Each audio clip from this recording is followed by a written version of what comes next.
think I found that I sleep. Don't we?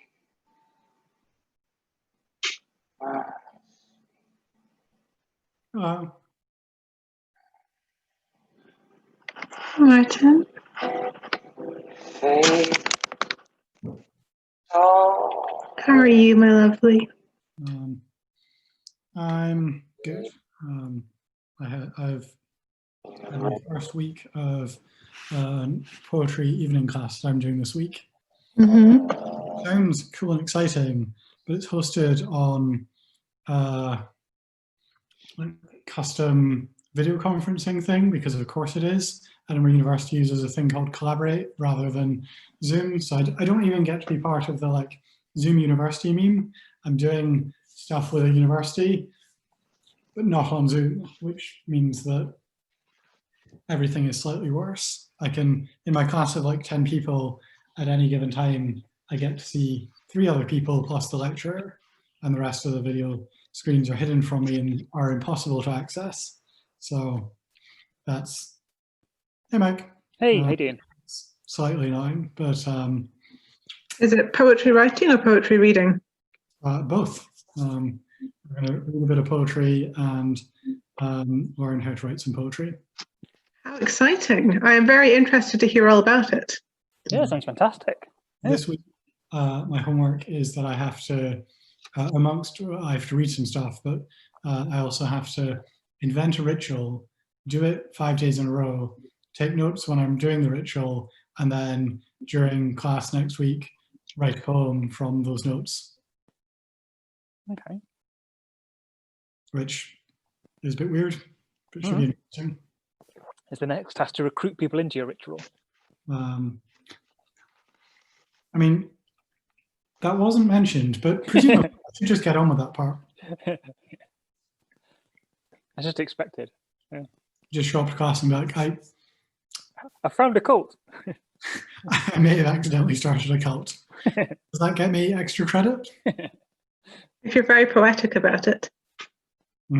Well, I mean, one of the things that we were discussing today is poetry is really anything. And so really, I think no matter what I do, as long as I point it and shout poetry, like, I think that's it. That's all we need to do. I guess it would make you very mindful. Mm-hmm. Have you decided what your ritual is going to be? I mean, the class only finished half an hour ago, so... You might have had a flash of inspiration. I have not had a flash of inspiration quite yet. The ones that the lecturer suggested off the cuff was like, it could be as simple as like having a cup of tea or like looking out the window. It doesn't have to be complicated. It just needs to be a thing you do. And that was incredibly well timed, Mike. Having a drink from your tea there. So like, I don't know, maybe something nice and simple. Your ritual could literally be a flash of inspiration. I don't think you could have a flash of inspiration every day, like on demand. That's a lot of pressure being like, I'll sit down and have my inspiration now. No, I mean, literally like a flash. A ritual of going to a story time? On trend. Not a bad suggestion. What are you drinking there? Bramble vodka tonic. Everything that we eat has brambles in it now. Hey, Sean. We are the brambles. Hi. Hey. Hey. That is an excellently bright top, Shan. Why, thank you. My mum got it for me. Oh. It's cashmere. Nice. Yeah. There's a cashmere jumper, which I've temporarily taken off because it's slightly warm in here, strangely, because I put the heating on a little bit. But it's the only cashmere thing I own. And cashmere is incredible. Before I owned this, I thought people were just making it up, but it's actually very soft. Have you ever worn double cashmere? No, tell me more about this. I get very cold a lot. Hello. And I had a lot of, I managed to find in charity shops various different cashmere jumpers, and sometimes I would have a cashmere jumper on top of a cashmere jumper. And then I would go to the pub and my friend would look at me and she was like, is it double cashmere day? And I would nod and she was like, can I stroke you?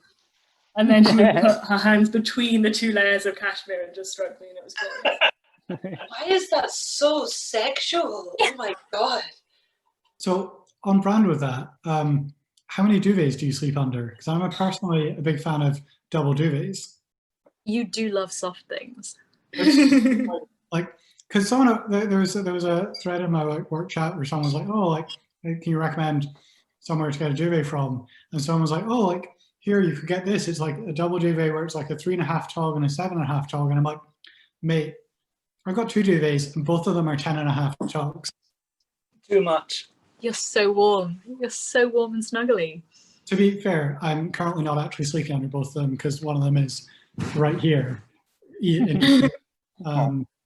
But they're ready. So mine is the 4.5 and the 9. And I was visiting a friend and she was saying how she thought it was very civilized that can't remember who it is, maybe the Danes always have like 2 duvets so that when you're sharing with someone, like you can have one each. And I was like, that sounds so sad and unromantic. And then I came back and I split my duvet in half and I started doing that and we both slept so much better. It was great. I had the 9. They had the 4.5. It's most exciting being able to put your arm on top of the duvet but still under a duvet. I went to Germany on honeymoon, and yeah, didn't realize about the kind of the sort of separate duvet thing. So yeah, we like turned up to this kind of like cute little Airbnb that we'd booked for our like romantic kind of Christmassy honeymoon in Germany, and it had like 2 like single duvets on it. So it's like, oh no. Oh, this is not quite what I had. Double duvets is the way. I don't know if anyone said this, but with 2 of them, nobody steals any bit of duvet. Yeah. I was a convert by the end, I have to admit. We kind of and the opposite issue, I think. But like I get very warm, and so it doesn't matter whether or not it's 1 duvet or 2 discrete, micro duvets. I'm going to throw mine on top of Kitty at some point in the night, just casting it off. The thing and that then twisting it really double grinds my gears about you, Rory. Let's really dive into this. What is it? It's okay. So he tosses and turns quite a lot during his sleep, but he does. I don't even know how he does this. He takes the bed sheets at the bottom, and at the end of the night, they're all at the bottom. It's all unbuttoned because he's done some weird shit with his feet. It's like the actual duvet cover is like divorced from the duvet, and it's just floating in the ether and like tangled around his feet. Oh no, that's awful. Incredibly unhappy. It just makes me really, really unhappy. So I have like an entire duvet, but with having 2 lobes at the bottom from knee down, that would be ideal. Yeah, you know those fancy hotels where like you go into the hotel room and the towels all look like swans or whatever. Mm-hmm. It's the exact opposite power. Yeah. Your swans look like towels? I mean, it's pressed them thinly enough. But anyway, just these non-Euclidean fucking topographies. I hate it. It's a whole thing. Leave me. I've managed to rotate duvets in my sleep 90 degrees when in a single bed. Yeah. And that's a fun one. Apparently I used to do that as well. Like I would kind of like pedal, and it would end up at like at right angles. Okay. Yeah. No one's very good. Maybe this is why it doesn't I happen. did that too and woke up in the middle of the night thinking my feet are cold. For me, I will grab it with my toes. Like my feet will get cold in the night, so I'll try to tuck my feet under. And I think that might be how the buttons come undone for Rory, because I'm pretty sure I found a couple of buttons. Oh no! Oh no! Oh no! Robot M. See, I think you're right.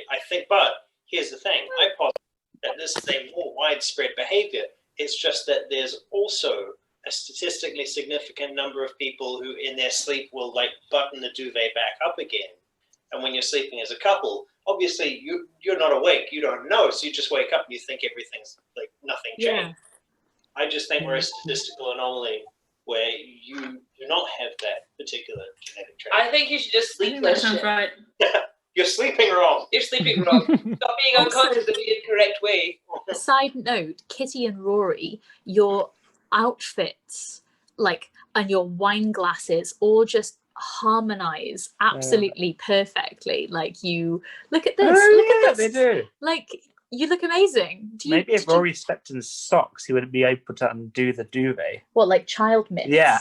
That's a hideous mental image. With like these like long, Maybe just socks. weird, like prehensile toes, just like fiddling with the buttons. And that's gross. That's gross. That's gross. Practical level, that makes sense, but I don't think I'm ready to admit the kind of defeat as a sexual being that is going to bed wearing socks. Are you what? You're not prepared to admit defeat.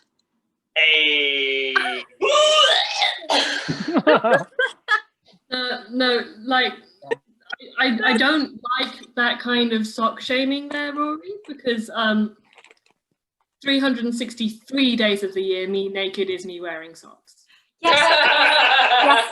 Yes, yes, Sean. This is a high getting really cold. Yeah. And you know, if your feet are warm and comfortable, better orgasms. Yes. I was having this Need to exact find like conversation. lingerie, but for socks. I was having this exact Lingerie, that exists. They were doing a study where they were bringing I can't remember why, but they were bringing women in to wank in a lab, and it actually said in the results of their study that that they noticed the difference when they were allowed to wear socks, because they were all complaining that it was so cold in the lab that they couldn't like concentrate. They were like distracted by the discomfort, right?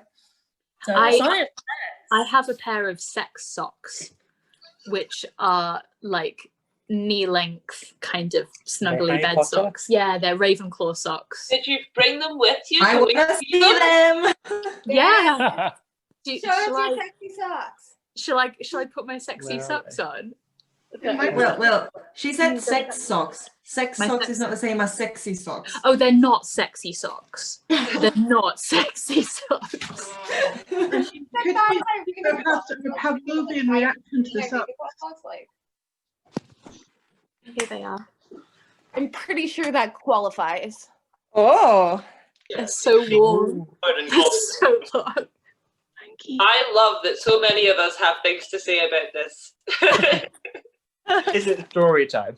It's definitely story time. Not that I want to interrupt the flow of conversation, but I do. Party pooper. Yep. Right. Okay. Right. Nap time. Nap time. Story time. We have just had the most enormous, amazing dinner. So much food. It was technically, I think, our first date. Wow. Oh. Our first dinner outing. Our first dinner out. Oh my god. Aww. You're missing out on a good kitty face here. Aw. Hey, kitty. Hey, Zach. Hi. Where did you go? Where did you go for your That's first my next question. We went to Bokman, which is a Korean place just off Stokes Croft, which is so good. So good. So good.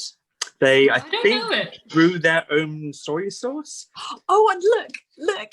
Oh, yeah. They had this amazing like pickled daikon, and I was like, how do you make this, please? And the guy gave me the recipe, including the weird ingredient of some weird seaweed that it requires. And then I was like, how much kombu do you need? And he was like, oh, just about this much. I'll give you some if you want. And he went and like brought like a couple of like portions worth of kombu out of the kitchen. So well, that's amazing. This is how Frankie gets all of her exotic things.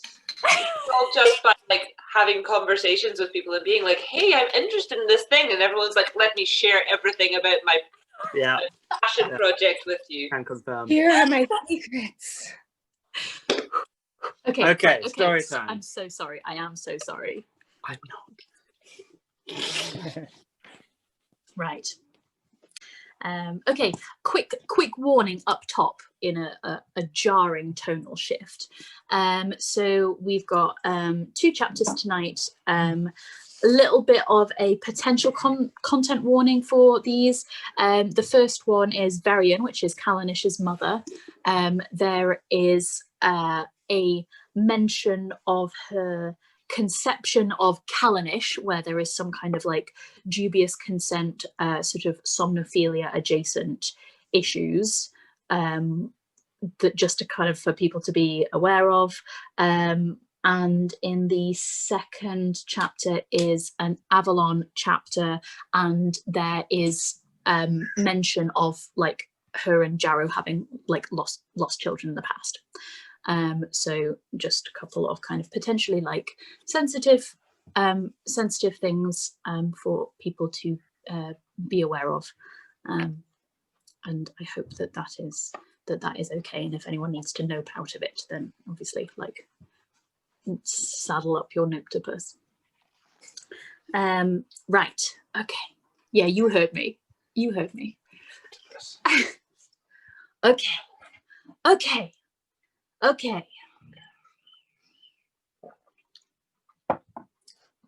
I've got 15 tons of kimchi and half a bottle of soju inside me.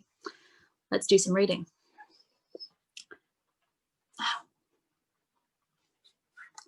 Are you sitting comfortably? Then I'll begin. Chapter 15, Varian. Varian remembered everything.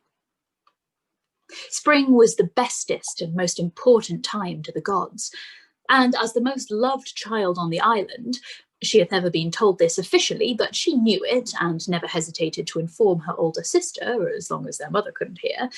She was due to lead the procession. She had not led it last year, but that was because she was only 9. Now she was 19, and the procession was for her marriage. But no, a year later from 9 made her 10, so she wouldn't be married for a while yet. She remembered now. She remembered everything. Varian filled the kettle and lifted it onto the cooker. Her hands shook. She looked down at them and they seemed strange to her. The skin softer, the joints stiffer, the hands of an old woman. But they could not be hers because she was 19.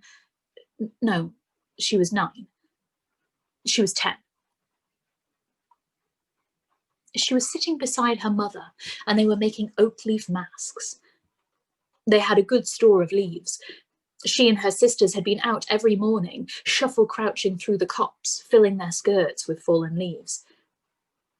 They started each school day with aching backs, but it was vital not to straighten up while in the copse, for danger of knocking or, God, breaking a branch.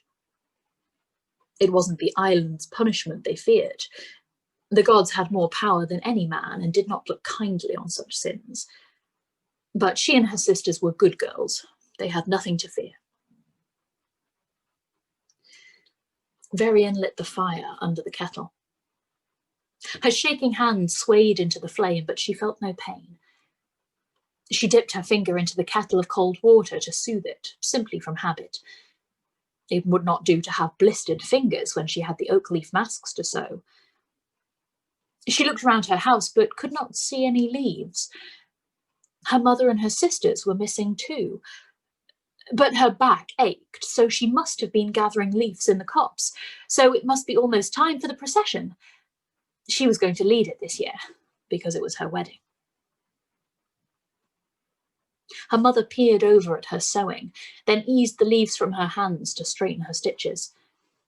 She was good at sewing, but not as good as her mother. The gods could be angered by anything, even shoddy stitches. It was best to be careful. And everyone would see her mask when she was leading. She wanted it to be perfect. She'd collected the largest leaves she dared. Only the island elders were allowed the king leaves. Their masks were one enormous leaf, while everyone else had to stitch together lots of smaller leaves. She could never be an elder, but perhaps she could be an elder's wife one day, depending on her husband, and they were allowed masks made of 2 leaves. One day, she would have a mask like that. It was time. She was 19. She was 9. She was 10. It didn't matter.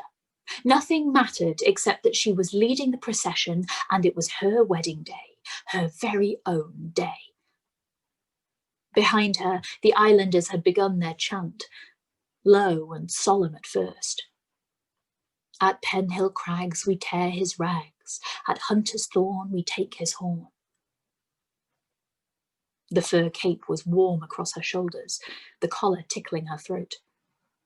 It was lined with silk, the softest thing she'd ever felt.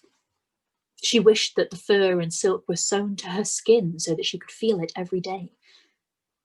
The candle was heavy, but she held it as high as she could, not even flinching when the dollops of wax rolled down her hands. They hardened in creamy lines on her forearms, caking her wrists and itching her elbows. At Capplebank Stee we break his knee, at Grasshill Beck we snap his neck. She sneaked a glance behind. The line of islanders was lit up like flickering stars. Half of them held a lit branch as high as they could. The other half wielded flutes and tambourines, playing them in rhythm with the chants. She almost stumbled, enchanted by the sight of so much fire. The punishment for burning wood when it wasn't for processions or official business was harsh, though deserved. Wood was holy and must be burned carefully so that the sparks and smoke were sent up to the gods. She faced forward and stepped more carefully. The procession wasn't even halfway around the island yet, and already her shoulders ached and her hands felt raw and her vision was narrowed by the oak leaf mask.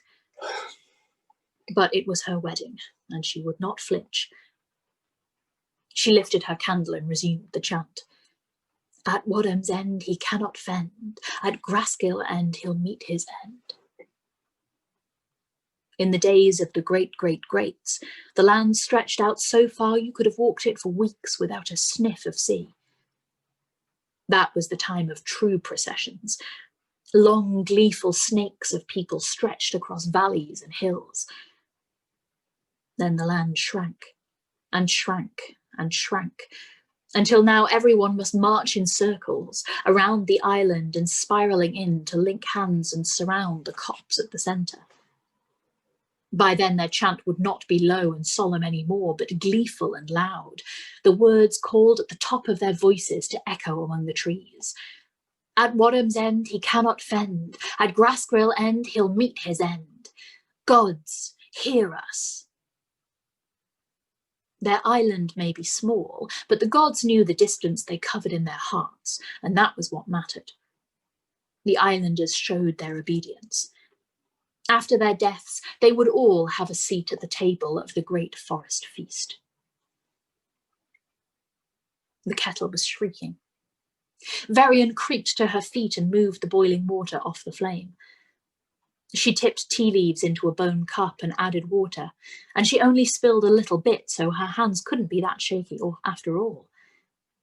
Perhaps she was tired after the exertions of the procession, or excited to begin it.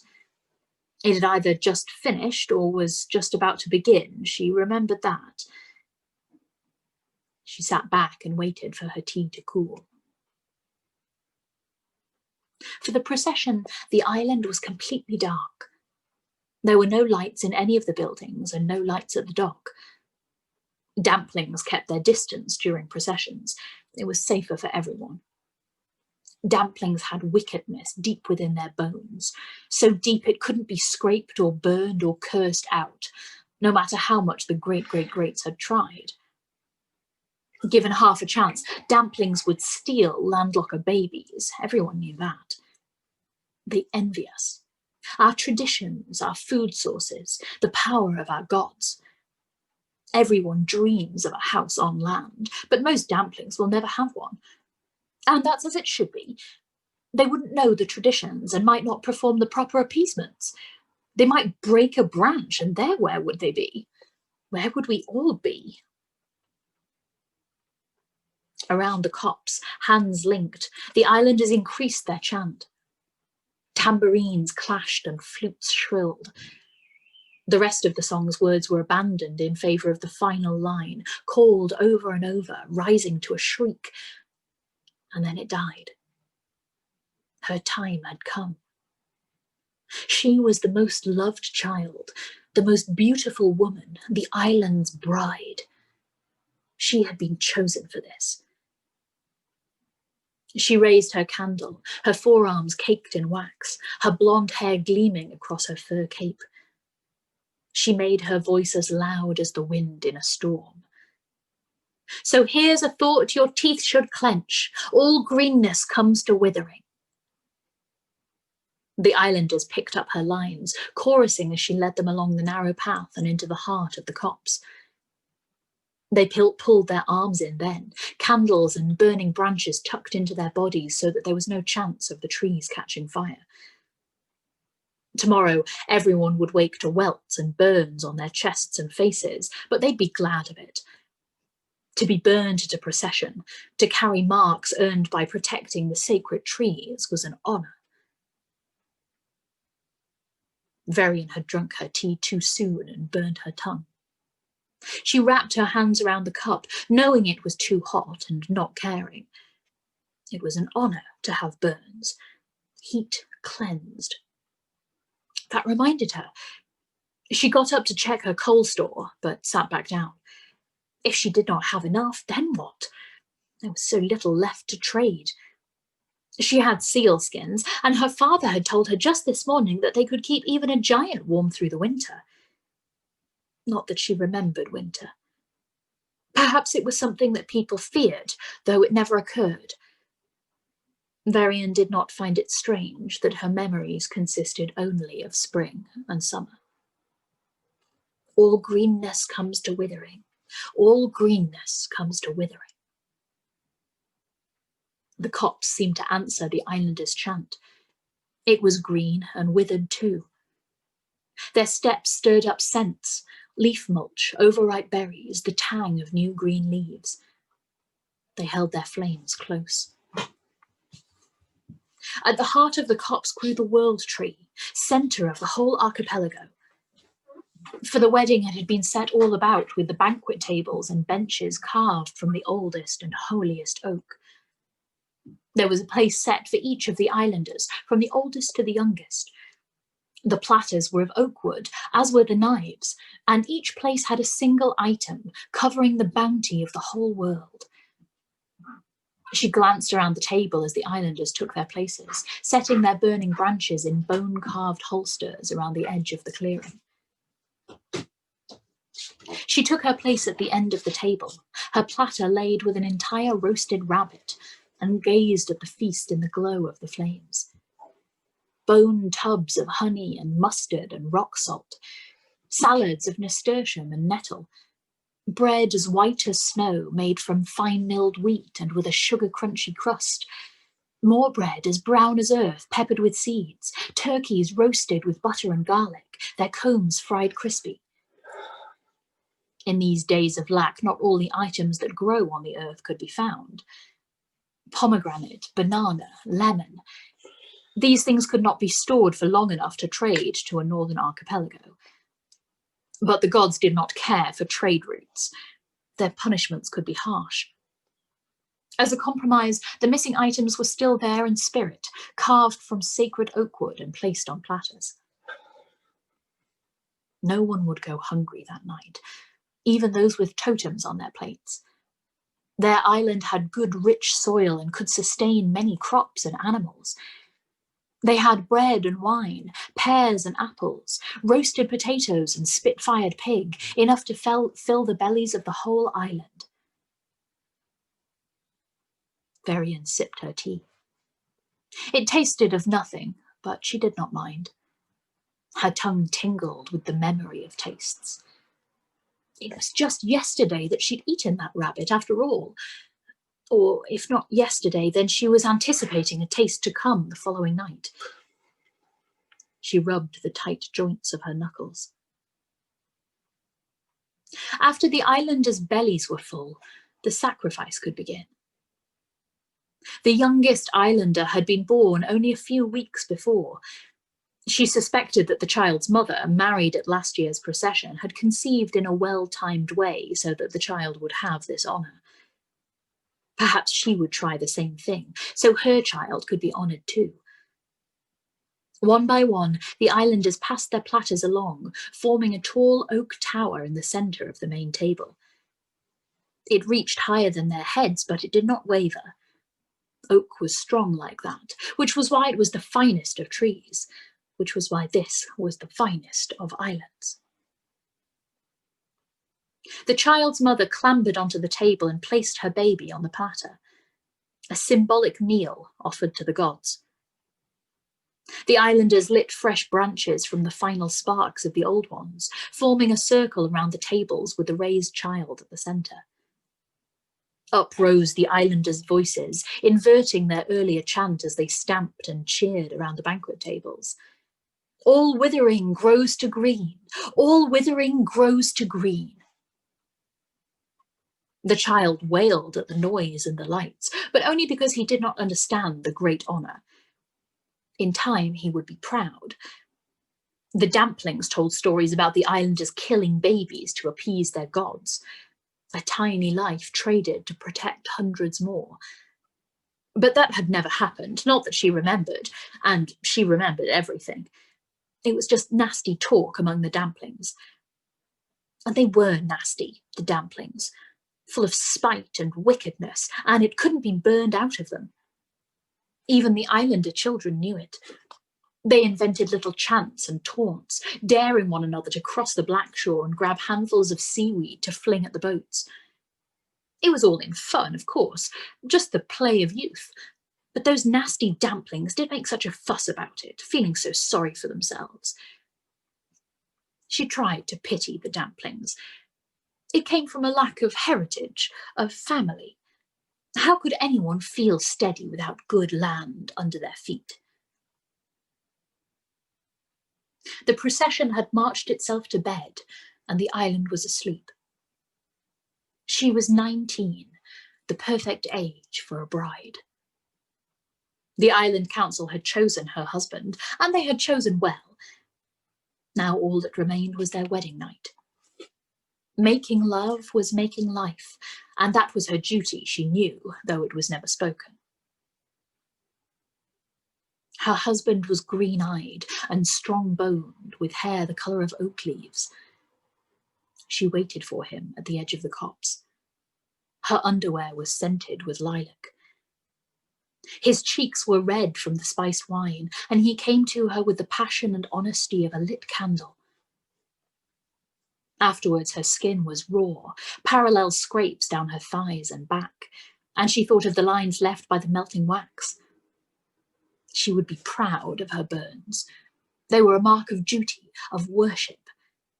Her husband kissed them before heading back to the feast. She stayed in the cool dark of the woods, praying to the gods that she would conceive soon, so that her child could be honoured at next year's procession. She could not concentrate. Her scrapes ached. She wandered alone across the island to the shore, looking for seaweed to soothe her skin. Damplings were disgusting, but some of their old folk remedies did work. There it was, spreading in lines across the black shore, damp from the water, slimy and repulsive. But her scrapes burned. She bent to gather an armful of seaweed, and her feet slid on the wet sand. She landed on her back in the black shore's embrace. Her skin sighed at its coolness. She stayed. She fell into sleep. Then, a slow pull out, reality seeping into her dreams. A mouth pressing against hers, cold as the sea. Was this her husband, come back to love her again? She felt the weight of a body on her own. She raised her hips. In the dim light of the stars, she saw the silvery gleam of scales. Varian's tea was cold, but she drank it anyway. There was a draught coming from somewhere, wrapping itself around her throat. She pulled her shawl tighter and hunched her shoulders. She could still feel the squeaking strands of grass that he'd plucked from the ground and braided into her hair. She could smell the sharp green scent of the grass and of him. She inhaled. No grass, only dust and damp wool and cinders from the fire. From her sleeve she pulled a feather, its iridescence faded, its barbs tatty from touching. She stroked it against her cheek. She was going to have a child. She would not see her baby for a while, but already she could imagine her. A tiny baby girl, fingers curled like daisies before dawn, skin petal soft and scented with milk. She would name the baby Callanish, after the old sacred land. Callanish, came a whisper. Varian slid out of her chair in silence, as if to catch the speaker unawares. She looked all around the house. The hay mattress bed, the chest of sealskins, the big tin bath, the almost empty pantry. Nothing. Callanish, hissed the voice again. She realised now that it came from outside. She tucked the feather back into her sleeve and pulled open her front door. Outside, two of her neighbours were deep in whispered conversation over the front gate. When they saw her, they straightened up, looking guilty. "Are you speaking of my child?"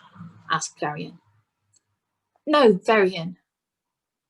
One of the neighbours, Varian could not think of her name, attempted a smile. "You have no child, remember?" She remembered, of course she did. She would remember the neighbour's name too if she'd known it, so she must never have known it. And she had meant her one-day child, the glory of her future. That should have been obvious. But she did not need to tell this strange, gossipy neighbour that. She wouldn't understand. Varian did not bother with a response. She went back inside and sat at the table. She went to sip her tea, but the cup was empty. She tipped it to read the leaves. In all their clusters, the leaves only made one shape: a baby. There was her proof. There was the promise of a child. Her baby, her Callanish, would be blessed by the gods. She would inhabit all possible worlds. She would do anything and everything, and she would always be happy. Varian remembered the scent of wood smoke, the enchantments of flutes and tambourines, the softness of a fur cape, the tall pile of wooden platters, the crinkle of the oak leaf mask against her cheek. She remembered feasts and flames and weddings. She remembered everything.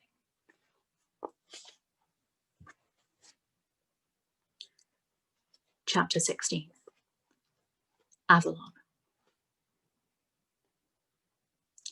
Avalon's time was approaching. She felt it like a lit coal in her chest. This was love, a white-hot burn, bright enough to obscure everything else. She'd been awake for hours when Jarrow snored out of his dreams. Just like every morning, she pretended to be asleep. It was difficult to contain her smile. She lived for the mornings, the moment when her husband loved her unobserved. The warm weight of his hand on the swell of their child, the comfort of his fingers on her lips. When she was awake, he loved her with distraction. There was always a coracle to be fixed, a whining performer to be fed. Always, always a problem to be solved. But just then, just for that waking moment, her sleeping face was his whole world. She kept her breath steady, filling her lungs with the scent of his hands. She held herself still until he had clambered out of the bunk and up onto the deck of the Excalibur. Only then did she let her mouth slide into a smile. Jarrow's saltwater smell, his bare, broad shoulders, the glitter caught beneath his skin, all of it quickened her heart. When she was sure he had gone, she allowed herself to stretch her limbs, cat-sleek. She slipped out of the bunk. Her baby nestled low inside her, and she took a moment to rest her hands on him. This was why. Her husband, her child. For them, it would all be worth it. Above her, on the deck, she heard Jarrow's heavy tread. It was too late to slip back into bed and enjoy his touch again. "Queen of mine," he crowed, his voice filling the tiny cabin. "You have surfaced. But calm yourself, my sweet. I have plans to winkle a cup of special tea from our fire breather and bring it to you in bed." Avalon wanted nothing more than to luxuriate in their bed, sipping tea and feeling her child grow. But she had something more important to do. "My king," she purred, reaching out her slender arm to her husband. "You are kind to take such care of me, but perhaps I could convince you to take care of me in a different way." She pulled Jarrow closer, wrapping her hands around his, using them to slide the hem of her nightdress up her thighs. She leaned into him to whisper in his ear, "A wife needs her husband." Avalon had loved Jarrow from the moment she met him. Fiercely, fully, she loved him. She dreamed of growing old with him, the two of them with their feet firmly on land and their arms around their children. She would never let the flames sputter out, no matter what it took. But everyone knew the danger of flames on a boat. Jarrow smiled at her, but she knew that he wasn't really seeing her. His mind was on coracles and circuses. "Alas, my queen, I wish I could. The day is upon us, though, and I have duties that I must—" "I understand," she interrupted, biting back a sigh. This was love observed. This was love at sea. If they had a home, a steady home on steady ground, then Jarrow could love her unobserved all day. He could look at her and truly see her. She pulled her nightdress back down. "Before you begin your day, would you help me to the mess boat? Our son is restless this morning, and I must feed him.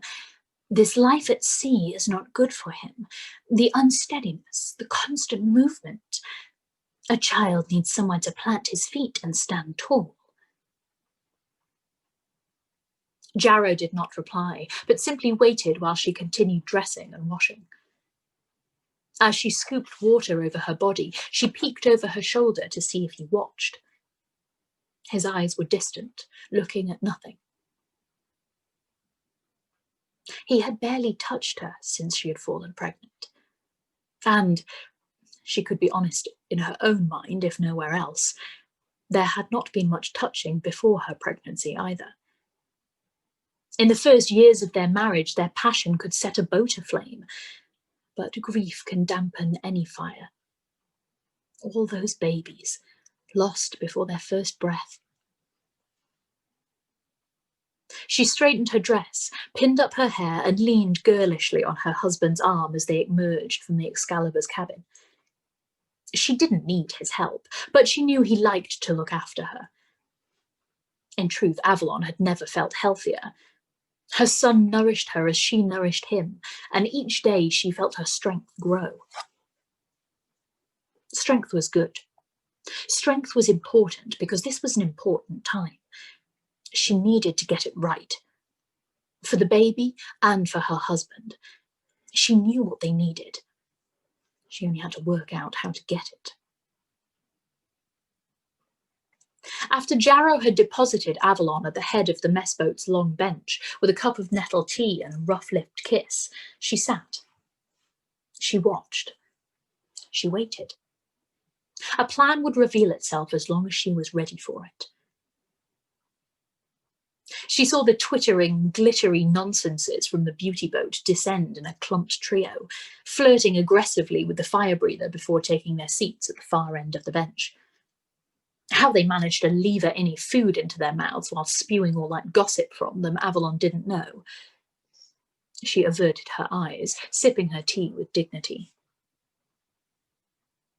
She saw the clowns slump through one by one, exchanging winks with the fire breather and swallowing their breakfast in fast, furtive spoonfuls.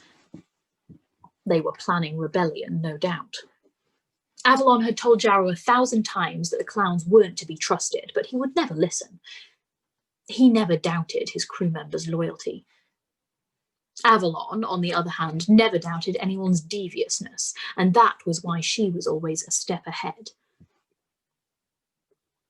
She saw Ensel drop effortlessly into the mess boat, ignoring the slats bolted to the coracle's inner wall. He sauntered to the serving hatch. He must have seen Avalon. Perhaps his whole loose show was for her benefit. She sipped her tea and made sure that she didn't look at him, but also that she didn't obviously avoid looking at him. She prodded at her guilt, but it did not give. She could not regret her nights with Ensel. The logic leading up to it had been clear. All those babies with their unbeating hearts. All those nights that she and Jarrow could not stand to love one another. This baby was a Sterling, and it was alive. Those were the only important things. She would never know how close Jarrow had come to giving up on their marriage. But it did not matter. Now she had a baby, and he would never give up on her. Ensel had served his purpose, and Avalon was grateful. But Jarrow's old family had had their time, and now it was her turn. Hers and her babies. Ensel would be fine. He would be the ringmaster. He was a man, and men should make their own way in the world. Let him earn his own home, as Jarrow had. Lost in thought, Avalon had not noticed Ensel approaching at the head of the table. The sway of his steps at the corner of her eye snapped her awake. She saw him dare a glance at the glorious moon of her belly. She saw a smile spread slow across his face. She saw him move to sit beside her. She turned her face away from him. He hesitated. Luckily, the bear girl clumped in, and Ensel took the chance to turn away from Avalon and bow low to North. He climbed the mess boat's ladder one-handed, gripping his breakfast bowl, off to eat alone with the horses. North accepted 2 breakfast bowls from Barrow, but ate neither. One seemed a reasonable portion, but the other was heaped with crab stew and topped with several wedges of knobbly brown pitta, the stack so high it was in danger of toppling. For her dirty great bear, no doubt. Avalon and Ensel's horses needed a special diet of seaweed and oils, but the bear required no such consideration. It ate the same food as the rest of the crew and did not seem fussy. Avalon did begrudge the scale of its portions, though. Such a vast amount of food would be much appreciated if spread out among them. They never stopped muttering about their empty bellies. Avalon never complained about food, even though she should have the biggest portions. For the baby. All morning, none of the Excalibur's crew spoke to Avalon. That was as it should be. They might pretend that they ignored her out of disdain, but Avalon knew it was because they were afraid of her. The clowns, the glamours, the fire breather, the acrobat, and that irritating little bear girl most of all.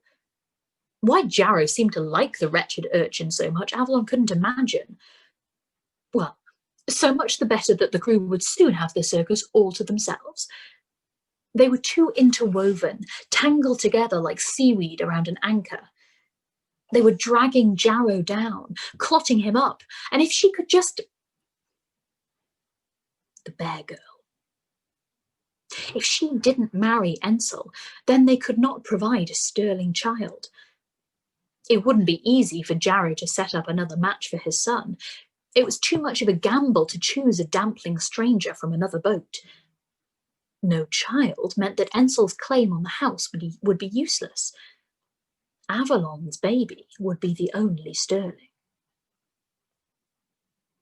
She had been holding on to North's secret, waiting for the right moment to reveal it to her husband. But why complicate things? A smile spread across Avalon's face. She lifted her cup of cold tea to hide it. Now that Avalon knew she would soon be leaving the circus, she almost felt nostalgic for it. She enjoyed her steady afternoon progress from the mess boat to the Excalibur, her careful hold of the salt-crusted chains between the coracles. Here was the clown's coracle, where she'd made them fear and respect her. Here was the beauty boat, where she'd crept at mealtimes to steal perfumed oils to wear in bed with Jarrow. Here was North's coracle, where... No, nothing good had ever happened there. Here was Ensel's coracle, where she'd spent hours alone grooming Lord and Lady when Ensel was off being preened by the glamours. And here was the Excalibur, where she had first seen Jarrow all those years ago. She paused on the deck and lost herself in the memory. She loathed circuses and had only come that night to keep her sister company.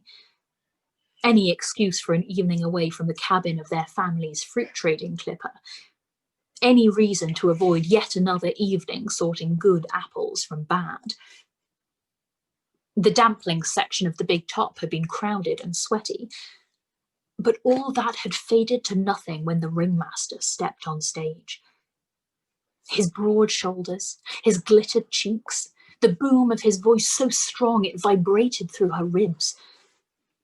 She felt a flame burst to life in her chest. The show was dull, all the performers trying too hard to shock with their gender play, their costumes ragged and their eyes desperate. But that didn't matter. The ringmaster was all that mattered. Later, after the show, she unhitched the rowing boat and sculled from her clipper to the circus schooner. She climbed the anchor chain to the boat's deck, letting the rowing boat drift free behind her. She would not need it again. Tap-a-tap on the cabin door. And there, the ringmaster, bare broad, haloed by the seal-fat lamp. "And who are you?" he asked.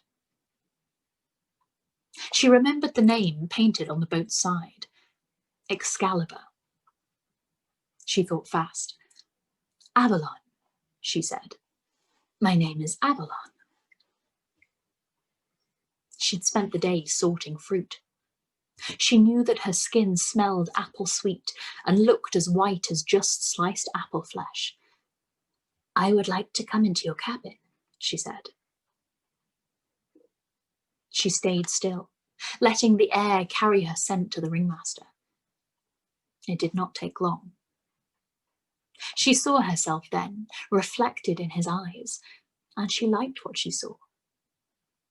He lifted her in his arms and carried her into his cabin. And there she had stayed. Now, post-performance, Avalon readied herself in her marital bed. She had held North's secret inside for weeks. She could taste it now, hard and honeyed under her tongue. She watched, her smile steady as Jarrow washed and undressed. He slid into the bunk beside her. She snowed kisses on his face, but he seemed distracted. Of course he was. His mind was overfull of repairs and rehearsals and every unimportant thing in the world. Avalon leaned across as if to kiss her husband again, then sat back with a sigh. "Sweet husband, I must speak to you." "Yes, my queen, any time." Jarrow's smile was honest, but his eyes were unfocused. "You know how much I love and value our crew, but there is something I must tell you. It's not right the way the crew keep things from you." Avalon paused and bit her lip, trying to look as if the truth was being reluctantly squeezed from her. "Our sweet North child, she will soon have her own child." Well, she certainly had Jarrow's attention now. He sat up on the edge of the bunk. "I'm sorry, my love. I think I misheard you," he said, his throat tight. Alas, Jarrow, you hurt me perfectly. She tried to put a slight wobble in her voice, the threat of tears. North, our bear girl, Ensel's bride-to-be, she is pregnant. I see. Jarrow sat, hands on thighs, head lowered, motionless. He held the pose for so long that Avalon glanced at the rise and fall of his chest to make sure. 1,000 accusations against North rose up in her throat. She swallowed them all down. She waited. Finally, Jarrow spoke. Thank you for telling me, but everything is fine. The child will not come before the wedding. Nothing needs to change. Anger flared in Avalon. She inched in closer to her husband, keeping her voice light. Sweet husband, I do not think that you understand. North is pregnant and she can't marry Ensel. It's Ensel's baby. Jarrow, please listen. I have tried to be delicate, but... Avalon resisted the urge to scream. But you are not hearing me. North has been with another man, many men for all we know. She is having a baby and it is not Ensel's. The baby is a sterling, said Jarrow. But it isn't. Avalon could not help the shrillness in her voice. It isn't his. The baby is a bastard, a filthy nothing child, and it doesn't deserve the home that should belong. Enough, Avalon. I won't have this. That child is Ensel's, and he will raise it with North in their house, and the Sterlings will be restored. Thank you for telling me, but nothing has to change. Everything is the same. Everything is fine. Avalon wanted to pout, to cry, to slap Jarrow in his stubborn face. The thought of the bear girl raising that bastard child on land, flouncing about in a mockery of the life that Avalon should be living, it made her sick. But it would never happen. Not while Avalon's heart still beat. She slid her slim arm around her husband. He simply needed time to absorb what she had said. Soon he would come around to her way of thinking. If this plan did not work, no matter. She had already begun thinking of another. And if that one did not work either, well, if she had to tear down the whole world to build a new one with her husband and child, then she would. My husband, she cooed, my wise, wise husband. I am sure that you are correct. But let's not speak of others. We are the only ones here. We are the only ones who matter. Us and our child. She pulled him back on the bunk, pressing kisses along his hairline. She took hold of his hands and slid them along her hips. She was ready to love him. Gently but firmly, Jarrow pushed her away. Alas, my queen, I cannot. It's not a good idea. Oh, but it's a very good idea indeed. Look, I'll show you how good it is. Avalon. Jarrow pushed her aside and stood abruptly, thudding his skull on the overhead. Enough, please. Avalon could not respond. Nightdress rubbed, hair tousled, legs at awkward angles. She stared at her husband. My queen, let me explain. Jarrow sat back on the bunk, reaching for her hands. I fear for our baby. So many of our children have been lost. Avalon tipped back her head and laughed in relief. Oh, Jarrow, this one is different. I can feel it. You can't harm him. I just think, can we be safe? I don't know what I would do if I lost this one too. I need you both kept safe. Of course, my love. How wise you are. Avalon felt the flame inside her flare, then fade. She collected the feelings, squeezed them small, held them in her fist so that she could examine them. The rough edges of a plan began to smooth together. "Thank you, sweet husband," she murmured. "You always know the right thing to do." There were many ways to be unsafe at sea. Storms could drown you. Sharks could bite you. Pirates could attack you. You could starve or die of thirst. Your own crew could turn on you. And the dangers of a circus at sea were even greater. Twisted limbs, animal attacks, falls from a great height. So many dangers. So many reasons to choose land over sea. Avalon rested her hand on the swell of her son and smiled. If Jarrow would not leave the circus for love, then he would leave it for fear.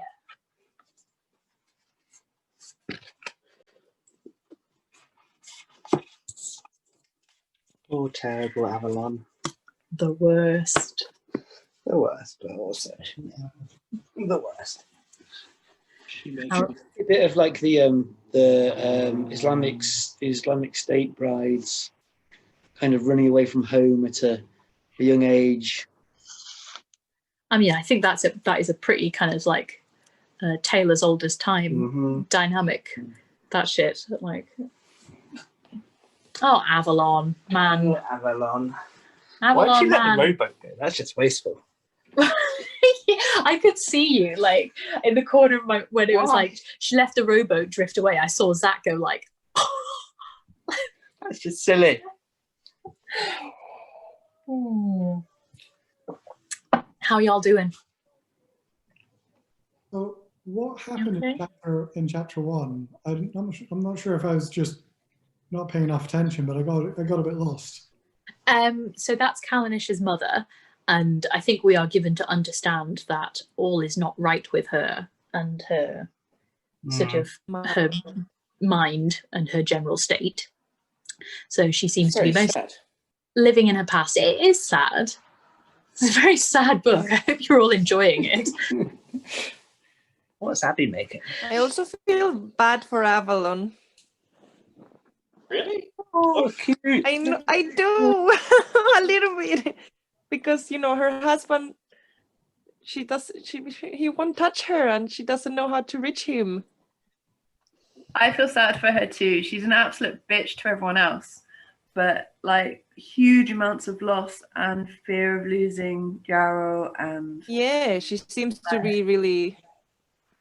There's definitely also an element of like her